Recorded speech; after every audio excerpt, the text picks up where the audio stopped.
The Battle of Gettysburg was the bloodiest battle of the Civil War, with over 23,000 deaths from the North and over 28,000 deaths from the Confederates. The battle took place in Gettysburg, Pennsylvania, and it lasted a total of 3 days, extending from July 1st to July 3rd. Prior to this battle, General Robert E. Lee had successfully led the Confederate Army to victory throughout the 7 days battle, the Battle of Bull Run, and the Battle of Fredericksburg.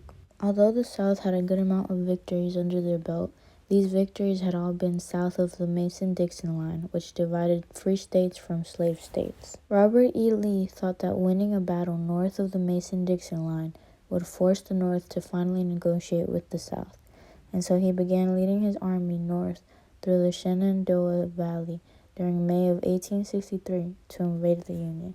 In preparation for this battle, the Union had begun digging trenches and planting weapons in them as part of their strategy. According to a young girl's diary, the Confederates, also known as the rebels, had reached Pennsylvania by June 27th, and they were going into every house and store to steal any supplies they could find. They had even set fire to a railroad bridge on June 29th. The rebels marched to Gettysburg on June 30th with an estimated total of 43,000 soldiers and 162 pieces of artillery. The Confederates finally confronted the Union on July 1st, and fighting broke out at about 8 in the morning near McPherson Ridge. The fighting spread north of Gettysburg as both sides called for backup. The North was doing a good job at slowing down the Confederates, but they were outnumbered and had to fall back in order to regroup. The Union lost General John Reynolds on the first day of this battle, but they did not give up there.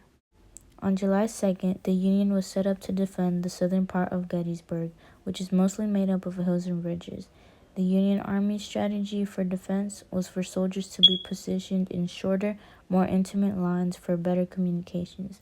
But the Confederates had planned to wrap around the Union and attack the Union from their left side. Robert E. Lee ordered assaults on both sides of the Union Army, and although it won some ground for the Confederacy, the Union was able to move their reinforcements quick enough to hold a strong position until the end of the day. The fighting continued on July 3rd, and by this point, General Robert E. Lee was feeling cocky about the damage he thought he had done to the sides of the Union. So he ordered 12,000 of his rebels to attack the center of the Union Army, which was positioned on Cemetery Ridge. Only a singular unit of the Confederate Army was able to arrive at the Cemetery Ridge, and it's estimated that 60% of the Confederacy was shot down. Robert E. Lee finally decided to retreat on July 4th after losing the majority of his men. There were so many casualties that President Lincoln decided to give a speech called the Gettysburg Address. In this speech, he attempted to give a meaning to all the lives lost, and he continued to push for the states to unify.